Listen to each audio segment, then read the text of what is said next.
Hola, soy Germán Navarro Espinac, catedrático de Historia Medieval de la Universidad de Zaragoza,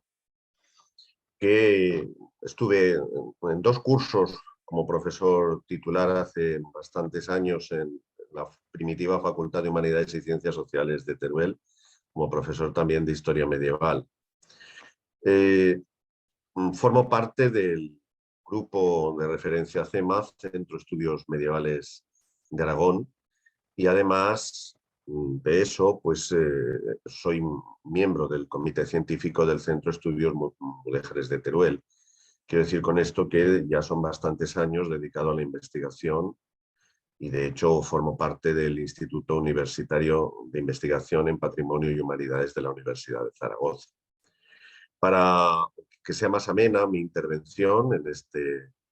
este congreso,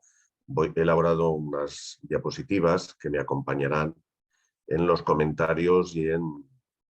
las ideas que vaya a plantear. Y por tanto, pues voy a ver si comparto esa pantalla.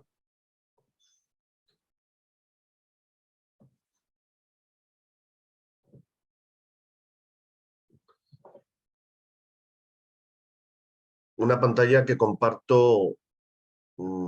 comenzando por el cartel de este 10º Congreso Internacional de Fiestas y Recreaciones Históricas dedicado a la tolerancia y diversidad en la Edad Media, en la convivencia de las tres culturas en Teruel. Yo quiero comenzar agradeciendo a la organización del Congreso y muy especialmente a mi amiga Raquel Esteban la gentileza que ha tenido de invitarme a participar y tratar especialmente una cuestión que me parece interesante, que es referida a las tres culturas en Teruel medieval, pero desde una perspectiva formativa sobre el estado actual que hay de las investigaciones sobre cristianos, mudéjares y judíos. Ese es el título de mi intervención propiamente. Y me gustaría recordar lo que es el resumen de mi intervención,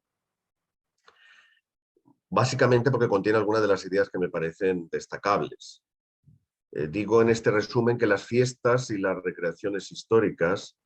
son un medio de educación informal de máxima importancia en la enseñanza de la historia para la mayoría de la sociedad. Al igual que sucede con el cine, la novela, el teatro, los videojuegos. Todo esto es una realidad más que evidente. Es decir, por poner un ejemplo, sabemos lo que sabemos sobre la Segunda Guerra Mundial gracias, entre otras cosas, al cine norteamericano, Hollywood, que nos ha llenado de películas reconstruyendo, recreando esa realidad. Bien, todos estos medios de recreación, como digo en el resumen, ayudan al profesorado a complementar su docencia en escuelas, en institutos, en universidades y en otros ámbitos académicos o culturales informales. Me refiero que a veces, pues, una buena recreación en un museo, en el ámbito de una visita guiada a una ciudad histórica, pues constituye también un elemento clave. Jamás podemos desaprovechar el impacto de esta fuerza que tiene la recreación histórica y la gente que nos dedicamos a la docencia podemos aprovecharnos mucho de esta realidad. Bien, en contrapartida, está claro que corresponde a las universidades como instituciones superiores de educación ejercer una transferencia continua de conocimientos a la ciudadanía para mantenerla al tanto de las nuevas investigaciones históricas que se publican. En ese sentido, el objetivo es enseñar a pensar históricamente para generar memoria y conciencia crítica sobre nuestro pasado en el mundo actual. Por eso yo en esta ponencia hablaré de los últimos estudios sobre Teruel en la Edad Media, teniendo como escenario de fondo esta realidad para lo que es esa fiesta principal de la representación de la leyenda de los amantes de Teruel, que se celebra con éxito todos los años en la capital. En ese sentido, me parece que sería o es un buen punto de partida hablar de que en el año 2014 el Instituto de Estudios Turolenses ya publicó una síntesis general titulada Historia de la ciudad de Teruel, con varios capítulos dedicados a la época medieval, es decir, la conquista cristiana y la repoblación, la creación de la comunidad de aldeas, el fuero,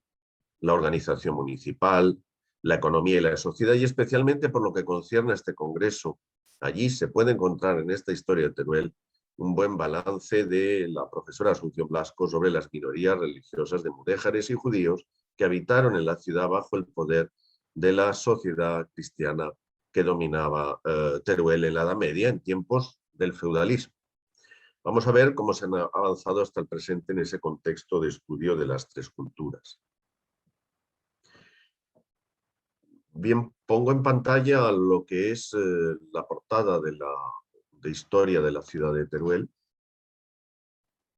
del año 2014 y el índice, porque creo que en él se puede apreciar estos apartados que he destacado y cómo ya entonces yo intervení en los aspectos de sociedad y economía bajo medievales de Teruel, entre otras cosas porque, como comentaba en mi presentación, desde el año 1997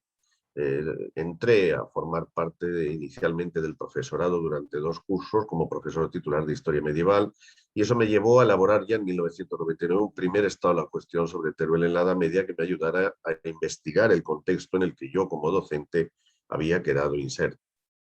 Bien, es la primera vez con esta historia que además nos encontramos en un reparto temático según los diversos expertos de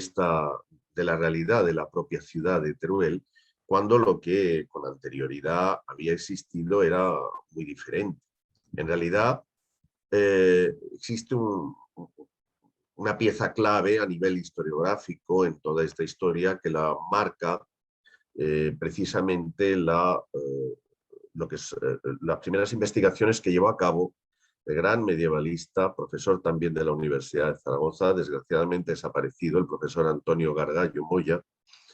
desde su libro Los orígenes de la comunidad de Teruel en 1984, a lo que fue ya posteriormente de haber fallecido, la edición en 4 volúmenes de su tesis doctoral El Concejo de Teruel en la Edad Media 1177-1327. Esta tesis, tal cual, en sentido académico, se publicó entre 1997 y el año 2005. En el año 2005 salió el último volumen de documentos. Estamos hablando de una obra en gran formato, no de difusión, de carácter académico, pero clave en la historia medieval de Teruel. Entre otras cosas porque el profesor Gargallo, cuando empezó su andadura en el entonces Colegio Universitario de Teruel, fue él quien se dedicó a la catalogación de los fondos del archivo municipal de la ciudad y de esa manera pudo después, de la misma manera, pues adentrarse en su tesis doctoral.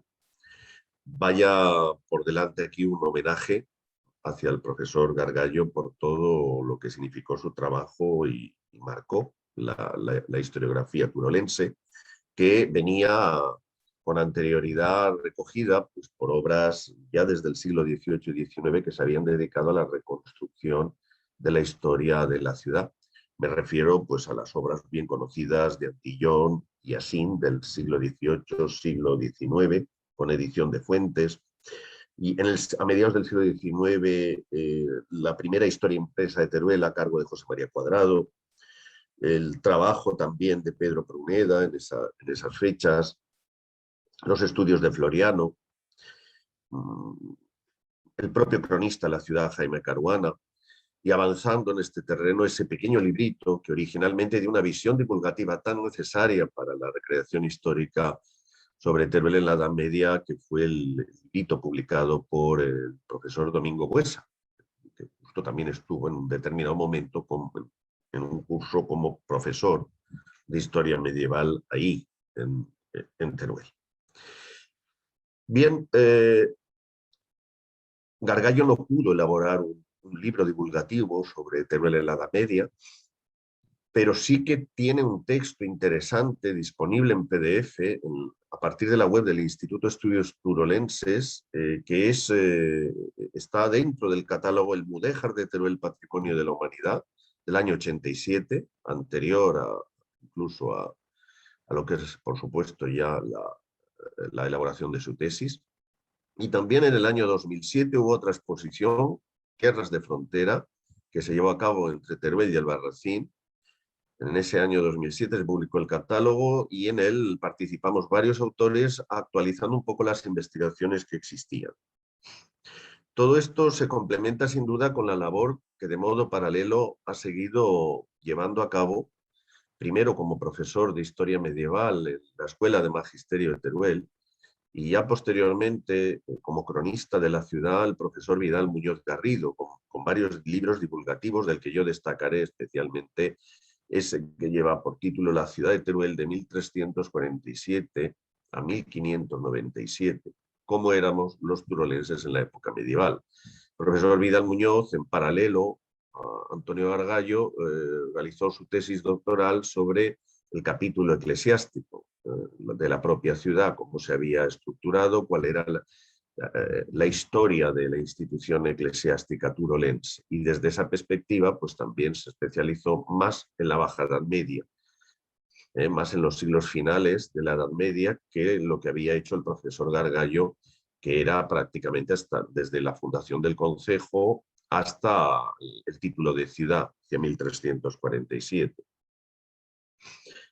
Bien, me gustaría destacar también a otro medievalista que tiene trascendencia en Teruel, me refiero a Fernando López Rajadel. Fernando López Rajadel tiene, al menos para lo que a nosotros nos interesa, 3 obras destacadas y una de ellas posterior a esa historia de 2014 con la que yo iniciaba mi intervención. Me refiero tanto a la edición de esas interesantísimas crónicas de los jueces de Teruel, 1176-1532, publicado por el Instituto de Estudios Turolenses en el año 94, y que es un diario de lo que contaban los jueces sobre lo que estaba sucediendo en la ciudad, a veces informando sobre aspectos vinculados a la economía,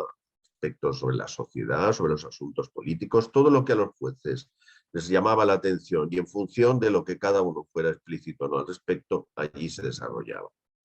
En ese sentido,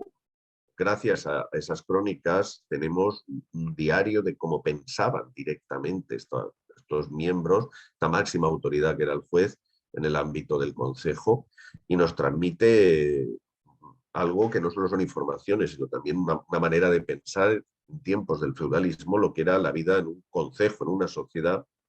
inicialmente de frontera y posteriormente consolidada ya como cabecera, como concejo señor de una comunidad de aldeas. Merece atención especial el esfuerzo que ha dedicado López Rajadel a actualizar, descifrar y diferenciar la leyenda de la realidad, con lo que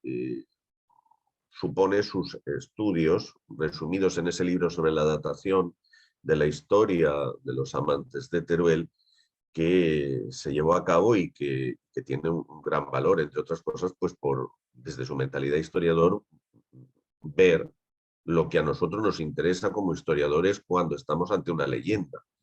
que no nos preocupa solo lo que dice la leyenda, lo que debe ser leído, la expresión legenda en latín quiere decir eso, lo que debe ser leído, o lo que debe leerse, sino especialmente quién la difunde y por qué. Quizá esa es la clave de todas las leyendas, puesto que entrar en la veracidad de los hechos es muy difícil.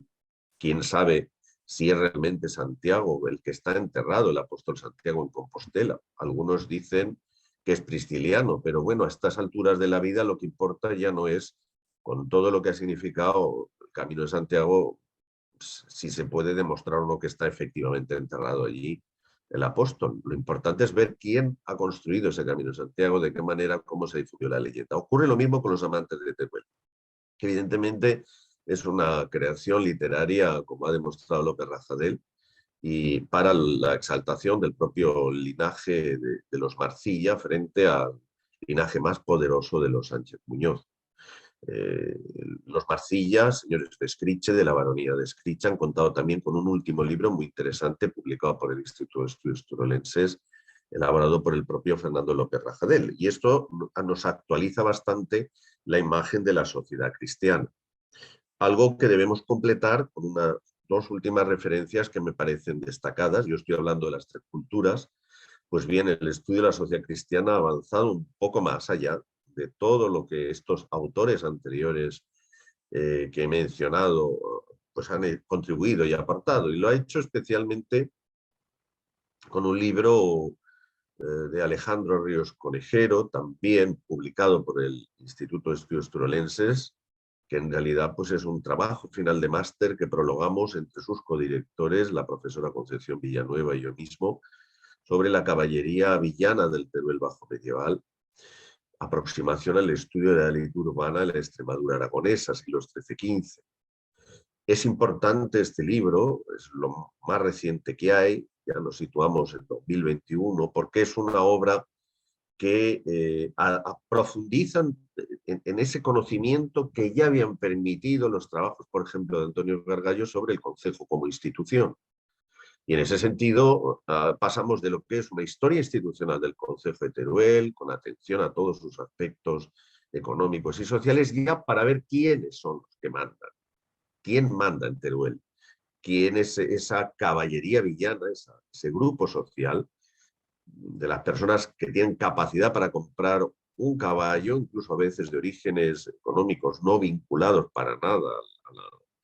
a la nobleza ni al mundo privilegiado, pero que logran constituirse en una élite que acapara el gobierno, no solo en Teruel, sino en otros lugares de la Extremadura aragonesa, como ocurre también en otras Extremaduras o tierras de frontera en la península ibérica, en la Edad Media. Me interesa el trabajo de Alejandro Ríos Conejero, porque en la actualidad, como investigador predoctoral en la Universidad Complutense de Madrid, está llevando a cabo una comparativa de todos estos estudios de élites urbanas, como el caso de Teruel, respecto a otros ámbitos de Corona Aragón, Corona de Castilla. Y especialmente han sido tanto él como la profesora Concepción Villanueva quienes han participado en este número especial dedicado a lo que es ni más ni menos que un homenaje a Conrado Guardiola, el último número de 2022 de esta revista, Teruel, que nos aporta, sin lugar a dudas, una actualización del tema de los amantes en este año mismo. Esta obra también pueden consultarla en PDF en la web del Instituto de Estudios Turolenses, porque la revista Teruel da acceso libre en PDF a sus números, y en él podrá comprobarse que existe un estudio del contexto histórico llevado a cabo en el siglo XIII por estos dos autores, por Alejandro Ríos y por Concepción Villanueva, que han creado de esa forma un estado de la cuestión a fecha 2022 de cómo era Teruel en el siglo XIII, haciendo ya referencia no solo a aspectos vinculados a las novedades de investigación sobre la caballería villana cristiana, etcétera, sino especialmente diciendo pues todo lo que saben o se tiene actualizado sobre Teruel respecto a la realidad de mudéjares y judíos, porque es precisamente a finales del siglo XIII, más allá de esa fecha del 1217 que contextualiza la leyenda de los amantes, es a finales del siglo XIII cuando tenemos las primeras noticias sobre la presencia de mudéjares y judíos en la ciudad de Teruel. Entre otras cosas, en este estado de la cuestión, en este número especial dedicado a Conrado Guardiola, coordinado por el propio López Rajadel, con participación suya también, y con varios autores que hablan sobre el tema amantista, sí que es interesante destacar entre lo que aportan Ríos y Villanueva la evidencia de que todos los trabajos arqueológicos desarrollados en la zona, estamos hablando de más de 40 catas arqueológicas realizadas en Teruel, en el casco antiguo, para identificar dónde estaba Tirwal, Gisán o la fortaleza musulmana originaria, núcleo originario de las raíces urbanas de Teruel, pues no han servido al día de hoy ni lo arqueológico ni lo escrito, no hay ningún tipo de prueba que nos permita establecer un emplazamiento exacto. Lo que sí que está claro es que al margen de la existencia de ese Hissén de Tirwal, que estaba en función de la Medina musulmana de Albarracín, la ciudad musulmana más importante del sur interior de Aragón, al margen de eso, Teruel no fue una villa de repoblación, fue una villa de nueva fundación, una villa nueva que se construyó con gente nueva, no partiendo a repoblar algo que ya estuviera construido, porque realmente en origen, en el siglo XIII, esto ya lo tenemos claro, era una fortificación que protegía en una amplia línea que iría posiblemente desde Castelfabit hasta Calanda, toda una franja que protegía hacia la parte de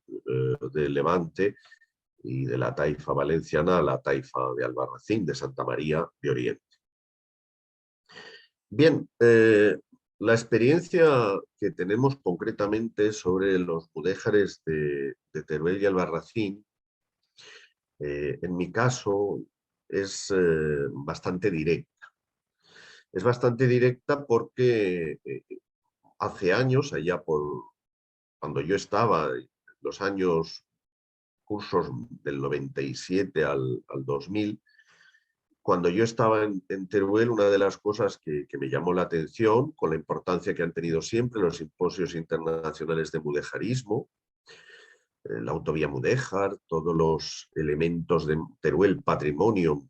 Mudéjar, patrimonio de la humanidad, con todas esas realidades, pues aún no existía un trabajo en profundidad sobre los mudéjares de Teruel y Albarracín. Y en aquel entonces estaba cursando su doctorado la profesora Concepción Villanueva, que ahora es profesora titular de Historia Medieval en la Facultad de Filosofía y Letras de la Universidad de Zaragoza. Yo le dirigí la tesis, le propuse que hiciéramos conjuntamente un libro donde comparáramos las morerías de Teruel y Albarracín, y ese libro contó con una ayuda del propio Centro de Estudios Mudéjares y en el que por primera vez pusimos en evidencia la riqueza de informaciones que había en torno a Teruel Mudéjar en el contexto del sur de Aragón, y especialmente destacando la morería de Gea de Albarracín. Pero bueno, aquí de lo que se trataba era de avanzar más allá sobre los mudéjares de Teruel. Y en ese punto está claro que, siendo como es una gran atracción turística el mudéjar, además de ser un elemento clave del patrimonio turolense, tenía mucho sentido que este libro, publicado por el Centro de Estudios Mudéjares, se pudiera utilizarse, y especialmente desde la perspectiva que nosotros nos planteamos, que era no tanto en centrarnos en la descripción de la morería, en los espacios más destacados de la misma en la ciudad, sobre todo teniendo en cuenta que era una morería abierta, no amurallada, intentar valorar esa realidad, pero especialmente ir a ver quiénes eran esos mudéjares. Y para ello hicimos un barrido de fuentes heterogéneas del ámbito municipal, turolense, eclesiástico, etcétera, para recoger todo tipo de noticias y ponerles nombres y apellidos y reconstruir sus trayectorias sociales. Esa era nuestra principal preocupación. Y en ese punto fue cómo nos centramos en ese trabajo. Les he puesto también aquí una imagen de lo que es la portada de las actas del 10º Simposio Internacional de Mudéjarismo de Teruel del año 2005, después de 30 años ya de mudéjarismo celebrándose en Teruel, desde 1975, porque quiero rendir homenaje a todo este trabajo que ha hecho el Centro de Estudios Mudéjares, la labor que lleva a cabo, en el cual en esas actas de simposio disponibles también en PDF pueden localizarse alguna que otra comunicación, alguna que otra aportación sobre los mudéjares de Teruel, intentando adentrarse en su conocimiento, sus aportaciones, y eso ha sido uno de los aspectos más destacados. En esas mismas actas hay una conferencia de clausura que pronuncié recogiendo los datos más destacados, entre otras cosas haciendo énfasis en el hecho de que es imposible estudiar mudéjares o judíos desde una perspectiva estática, solamente en el contexto donde los queremos investigar, puesto que estas personas tenían una alta movilidad, comerciaban, se vinculaban al trabajo en otros ámbitos, y por ejemplo, en el caso de los mudéjares de Teruel, muchos de ellos eran transportistas, es decir, acarreaban mercancías y viajaban casi cotidianamente todas las semanas hacia el Reino de Valencia y volvían hacia Teruel transportando mercancías en mulas acarreando todo tipo de productos. Entonces, estas personas vivían pues como puede vivir hoy día un transportista en la carretera, que aunque pertenezca o esté empadronado en un lugar, en realidad su vida acontece en muchos lugares y en ninguno. Entonces, es interesante, y eso lo planteé en el caso tanto de mudéjares como judíos, reflejarlo. Todos estos estudios sobre mudéjares los vamos a ampliar porque, de hecho, ahora, como luego comentaré, estamos ahondando en aspectos económicos de los mudéjares de Teruel y de otros lugares. Sí que me gustaría, en comparativa, decir que para el caso de los judíos turolenses, cuya referencia es esa plaza de la judería, ese ámbito también en altura, una judería amurallada en parte, para el ámbito de los judíos no ha existido unas investigaciones sistemáticas con tanta claridad y evidencia. De hecho, no contamos con un libro sobre los judíos de Teruel, más allá de los que estoy poniendo en pantalla, es decir, la famosa obra de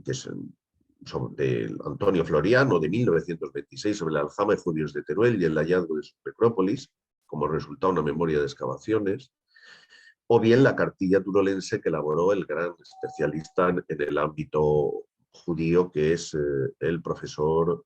Miguel Ángel Motis, que ahora está en la Universidad de San Jorge, y que con esta cartilla publicada en 2005 por el Instituto de Estudios Turolenses, pues quiso hacer un avance divulgativo interesante sobre la población hebrea local. Ahora bien, más allá de esto, lo único que nos podremos encontrar son las aportaciones complementarias que en 2014 realiza la profesora Asunción Blasco en esa historia de Teruel, donde compara mudéjares y judíos de la ciudad y realiza algunas aportaciones que van casi 10 años después de esta cartilla turolense. También a partir de las cosas que ella ha estudiado, interesándose sobre todo por algunos linajes destacados, porque existe un gran contraste entre los mudéjares de Teruel, que eran fundamentalmente una población vinculada a actividades agrícolas, económicas, por decirlo así, de nivel bajo, frente a algunas de las grandes figuras económicas que surgen en el ámbito de los judíos, algunas familias de los judíos turolenses. Y de hecho yo aquí voy a hablar de una primicia que no es conocida seguramente en todo Teruel, pero que merece la pena leerse el libro. Un libro publicado por el Servicio Editorial de la Universidad de Valencia en 2019 que se titula Fortuna y expolio de una banca medieval, la familia Rois de Valencia 1417-1487, del profesor Enrique Crusellas Gómez de Historia Medieval del Departamento de la Universidad de Valencia. Digo que no es conocido porque la historia de Teruel no solo se hace desde dentro, desde las instituciones aragonesas. Tiene tal riqueza a veces que nos podemos encontrar personajes como la familia de los Najarí de Teruel, que fueron multimillonarios en su época, para que nos entendamos, tuvieron hasta una banca propia, una compañía, y su historia es muy curiosa. En origen la familia Najarí en el siglo XIV eran judíos que vivían en Teruel y que ya disponían de bastante, se estaban enriqueciendo con el negocio de la lana, por ejemplo, la posesión de ganados, incluso eran ya prestamistas poderosos y tenían muy buenas relaciones con la corona. Lo que ocurre es que llegó un momento que a principios del siglo XV, con las predicaciones de San Vicente Ferrer o la propia disputa de Tortosa promovida por el Papa Luna para la conversión de los rabinos y de los judíos en general en la corona de Aragón, pues hubo una enorme presión social cristiana sobre los judíos y muchos de ellos se convirtieron. Y para hacerlo, los más importantes, como estos, como los Najarí, parte de ellos, pues tuvieron, por así decirlo, padrinos, patronos, que les dieron sus apellidos para que entraran a formar parte así de la sociedad cristiana. Y este es el caso de los Ruiz, la historia de los Ruiz, que tomaron ese nombre de Gil Ruiz de Liori, gobernador del reino de Aragón, que fue el que los protegió, les dio su apellido, además era señor de Mora, Y desde entonces esta familia rica y poderosa, convertidos al cristianismo, pues del mismo modo que algunos rabinos se convirtieron en obispos, además fueron nombrados obispos católicos tras la disputa tortosa, pues en este caso ellos lo que hicieron fue emigrar a Valencia, sin perder sus raíces en Teruel, y allí en Valencia amasaron una fortuna muy grande, una fortuna enorme, con el mismo negocio de la lana, pero también empezando a establecer mercado de letras de cambio, el negocio de la seda, habituallamiento de la ciudad, es decir, se avecindaron, se empadronaron en Valencia y en un determinado momento, cuando sus descendientes, los herederos de los Ruiz, fueron perseguidos por la Inquisición, pues huyeron a Italia y allí en Italia vivieron en Milán, vivieron en muchas ciudades, crearon sedes distintas de sus empresas, hasta que finalmente, hacia 1487, pues entraron en quiebra, después de décadas de éxito y de poder en la ciudad y en el Mediterráneo, porque los Ruiz eran unos judeoconversos, unos judíos convertidos al cristianismo, que realmente adquirieron un capital y una fortuna impresionantes, destacando. Hubo otros, como los Santángel, que también era una familia, el primer Santángel, que luego fue escribano de ración de Fernando el Católico, venía también de una familia de traperos, de pañeros, de Daroca. Pues estos Ruiz de Teruel fueron muy destacados. Y es que realmente una de las cosas más interesantes es que hay personajes que tienen gran trascendencia. En uno de ellos nos hemos especializado también en estudiarlo y este año hasta va a estar presente en una exposición. Me refiero, sin lugar a dudas, a esa figura importante, interesante, de proyección internacional que fue Gil Sánchez Muñoz, más conocido como el papa uno de los últimos papas de la obediencia de Aviñón, ya no se utiliza la expresión antipapa, Clemente VIII, nacido en Teruel, en el seno de los Sánchez Muñoz, muy vinculado también a Valencia, y que fue el sucesor del Papa Luna en Peñíscola. Pues bien, estamos trabajando en estos instantes en la preparación de una muestra para conmemorar los 600 años del fallecimiento del Papa Luna. Próximo se cumplía en 2023, perdón. Él falleció en 1423 y también en 1423 es cuando se conmemorará los 600 años de la elección en Peñíscola de Clemente VIII, turolense, Gil Sánchez Muñoz. Un personaje que además luego se convirtió en obispo de Mallorca cuando renunció, y quien quiera visitar su tumba se encuentra en la Catedral de Mallorca, la Catedral de Palma, puede ir allí, misteriosamente enterrado, con su bonete en lo alto de la clave de la bóveda, porque según dicen los canónigos de la catedral, sí, si algún día resucita, no resucitará con lo que es ese sombrero, ese pequeño sombrero blanco de papal, sino que se lo encontrará allá arriba, enganchado en la clave de la bóveda, y él tendrá que asumir su resurrección como obispo de Mallorca, que fue en recompensa a su abdicación en tiempos ya de Alfonso el Magnánimo. Es decir, que la historia de Teruel, de los judíos, de los cristianos, de los mudéjares, está dentro y fuera de los archivos y de las fuentes de información, ya no digo de Teruel, sino del propio Aragón. En ese sentido, a nosotros nos interesa, y pongo ahora mención a ello, trabajar aspectos económicos sociales para seguir adentrándonos en los negocios que tenían muchas gentes de Teruel, familias de judeoconversos. Estoy pensando también en Jaime Martínez de Santángel, que era uno de los mercaderes más ricos de Teruel a finales de la Edad Media. Estos judeoconversos los tenemos identificados, estamos estudiando sus vidas, sus negocios, y nos interesa mucho por un proyecto de investigación del Ministerio que ponemos ahora en marcha y que va a tratar precisamente de recursos naturales y actividades productivas en los espacios interiores de la Corona de Aragón, siglos XIV y XVI, que nos va a llevar en noviembre a celebrar un primer coloquio internacional sobre este aspecto, con referencias a las infraestructuras y a las tecnologías que se encuentran en el ámbito de Teruel, pero también a la participación de los mudéjares aragoneses, específicamente los de Teruel, en las actividades productivas de la economía del reino. Porque la sensación que tenemos, y es por eso es importante para para este congreso que habla de la tolerancia y de la convivencia, lo que aquí tenemos con los ejemplos, algunos de los ejemplos que he dado, es una imagen donde se producen ciertas cooperaciones, ciertas solidaridades entre el mundo cristiano y el mundo de las minorías. De modo que no solo es un mundo de hostilidad, que lo era, y de conflictividad, es un mundo de convivencia,